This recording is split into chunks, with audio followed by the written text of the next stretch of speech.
Next ടോപ്പിക്കാണ് macro processing within language translators എന്നുള്ളതാണ്. ഇതുവരെ നമ്മൾ പഠിച്ച മാക്രോ പ്രോസസ്സേഴ്സ് എന്ന് പറയുന്നത് പ്രീ പ്രോസസ്സേഴ്സ് ആയിരുന്നു. എന്താണ് പ്രീ പ്രോസസ്സേഴ്സ് ഉദ്ദേശിക്കുന്നത്? നമ്മളുടെ കയ്യിൽ കിട്ടിയിരിക്കുന്ന പ്രോഗ്രാമിലുള്ള മാക്രോ ഇൻവൊക്കേഷൻ സ്റ്റേറ്റ്മെന്റ്സ് എല്ലാം അല്ലെങ്കിൽ മാക്രോ ഡെഫിനിഷൻസ് എല്ലാം കണ്ടു, അതിനെല്ലാം പ്രോസസ്സ് ചെയ്യുന്നു. മാക്രോ ഇൻവൊക്കേഷൻ സ്റ്റേറ്റ്മെന്റ് കാണുന്നു, അപ്പോൾ ആ മാക്രോ ഡെഫിനിഷനെ എടുത്ത് താഴെ കൊണ്ടുവന്ന് ആ ഇൻവൊക്കേഷനെ താഴെയായിട്ട് എക്സ്പാൻഡ് ചെയ്ത് വെക്കുന്നു. അങ്ങനെയുള്ള കാര്യങ്ങളായിരുന്നു ഈ പ്രീ പ്രോസസ്സേഴ്സ് ചെയ്യുന്നത്. അതിന്റെ ഫലമായിട്ട് ഒരു എക്സ്പാൻഡഡ് പ്രോഗ്രാം ആയിരിക്കും നമുക്ക് കിട്ടുക. ഈ എക്സ്പാൻഡഡ് പ്രോഗ്രാമിനെയാണ് നമ്മൾ എന്ത് കൊടുക്കുന്നത്? അസംബ്ലർ അല്ലെങ്കിൽ കമ്പൈലറിന് ഇൻപുട്ട് ആയിട്ട് കൊടുക്കുന്നു. അസംബ്ലർ അല്ലെങ്കിൽ കമ്പൈലറിന്റെ ഔട്ട്പുട്ട് എന്താണ്? ഒബ്ജക്റ്റ് പ്രോഗ്രാം ആണ്.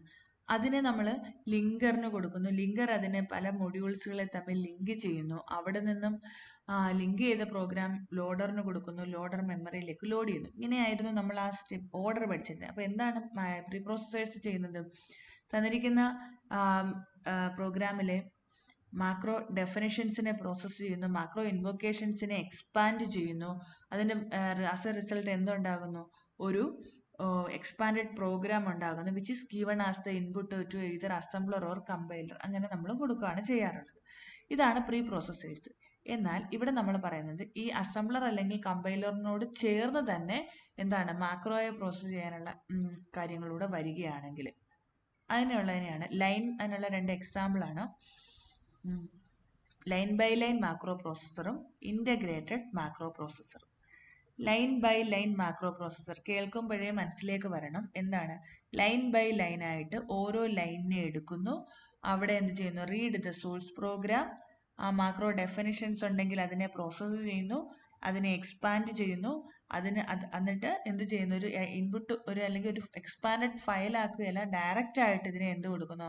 അസംബ്ലർ അല്ലെങ്കിൽ കമ്പൈലറിലേക്ക് കൊടുക്കുന്നു. ഇതാണ് എന്തെന്ന് പറയുന്നത് line by line macro processor. മറ്റേതായിരുന്നെങ്കിൽ ഒരു എക്സ്പാൻഡഡ് ഫയൽ ഉണ്ടാക്കുമായിരുന്നു. ഇവിടെ അങ്ങനെയില്ല, ഓരോ ലൈനായിട്ട് അങ്ങോട്ട് എക്സ്പാൻഡ് ചെയ്ത് ആർക്ക് കൊടുക്കുന്നു? ലൈൻ ബൈ ലൈൻ കമ്പൈലർ അല്ലെങ്കിൽ അസംബ്ലറിന് കൊടുക്കുന്നു. ഇങ്ങനെ ചെയ്യുന്നത് കൊണ്ട് എന്താണ്? ഈ സോഴ്സ് പ്രോഗ്രാമിൽ ആദ്യം തന്നെ ഈ മാക്രോ എക്സ്പാൻഷന് വേണ്ടിയിട്ട് ഒരു പാസ് പോയി. അടുത്ത പാസിൽ വന്ന് അസംബ്ലർ ഒരു പാസ് കൊണ്ട് സിമ്പൽ ടേബിൾ എല്ലാം ക്രിയേറ്റ് ചെയ്യുന്നു, അടുത്ത പാസ് കൊണ്ട് അതിന്റെ ഒബ്ജക്റ്റ് പ്രോഗ്രാം ജനറേറ്റ് ചെയ്യുന്നു. അപ്പൊ ഇങ്ങനെ മൾട്ടിപ്പിൾ പാസ് പോകുന്നുണ്ട്. അതിനെ നമുക്ക് എക്സ്ട്രാ പാസുകളൊക്കെ നമുക്കൊന്ന് അവോയ്ഡ് ചെയ്യാൻ പറ്റും. പിന്നെ ഇതിൽ തന്നെ മാക്രോ പ്രോസസ്സറിനും ലാംഗ്വേജ് ട്രാൻസ്ലേറ്റേഴ്സ്, അതായിരിക്കാണ് അസംബ്ലർ കമ്പൈലർ, അവർക്കും എല്ലാം optab, namtab, symtab, data structures എല്ലാം ഒരുപോലെ തന്നെ ഉപയോഗിക്കാം. ആവശ്യമില്ലാത്ത ഡേറ്റ സ്ട്രക്ചേഴ്സ് ഒക്കെ അവോയ്ഡ് ചെയ്യുക. അതുപോലെ തന്നെ ഡേറ്റ സ്ട്രക്ചേഴ്സ് ഷെയർ ചെയ്ത് ഉപയോഗിക്കാൻ പറ്റും. പിന്നെ അടുത്ത കാര്യം പറയുന്നത്? യൂട്ടിലിറ്റി സബ് റൂട്ടീൻസ്, ഇൻപുട്ട് ലൈനിനെ സ്കാൻ ചെയ്യുന്നത്, ടേബിൾ സെർച്ച് ചെയ്യുന്നത്, അതിനൊക്കെ ഉപയോഗിക്കുന്ന ഫങ്ഷൻസ് എല്ലാം ആർക്കും ഉപയോഗിക്കാം? നമ്മളുടെ മാക്രോ പ്രോസസ്സറിനും ലാംഗ്വേജ് ട്രാൻസ്ലേറ്ററിനും കോമൺ ആയിട്ട് ഉപയോഗിക്കാൻ പറ്റും.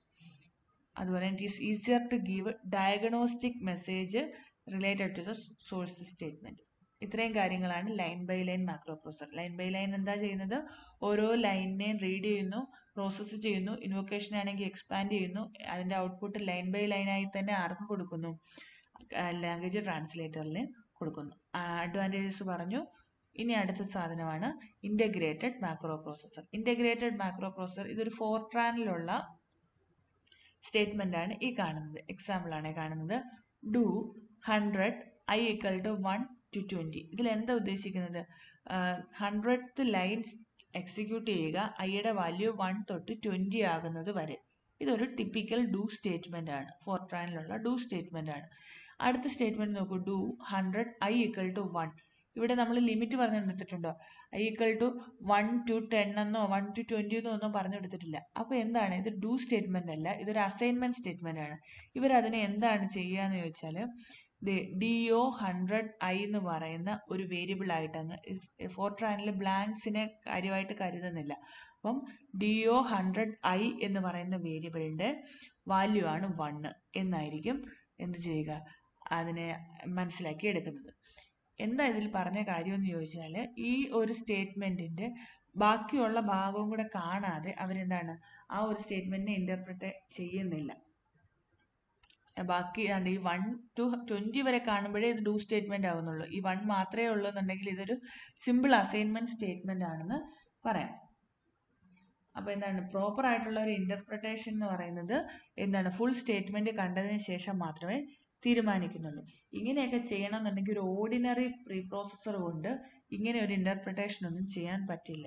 അതിനു വേണ്ടിയിട്ട് നമ്മൾ എന്ത് വേണം, ഇന്റഗ്രേറ്റഡ് ആയിട്ടുള്ള മാക്രോ പ്രോസസ്സേഴ്സ് വേണം എന്നാണ് പറയുന്നത്. ഇതിന്റെ ഒരു ഡിസഡ്വാൻറ്റേജ് എന്ന് പറയുന്നത് ഇതിന്റെ കോസ്റ്റ് ആണ്. ഡിസഡ്വാൻറ്റേജ് ആയിട്ട് പറയുന്നത് കോസ്റ്റ് ഓഫ് ഡെവലപ്മെന്റ് എന്ന് പറയുന്നത് ഹൈ ആയിരിക്കും.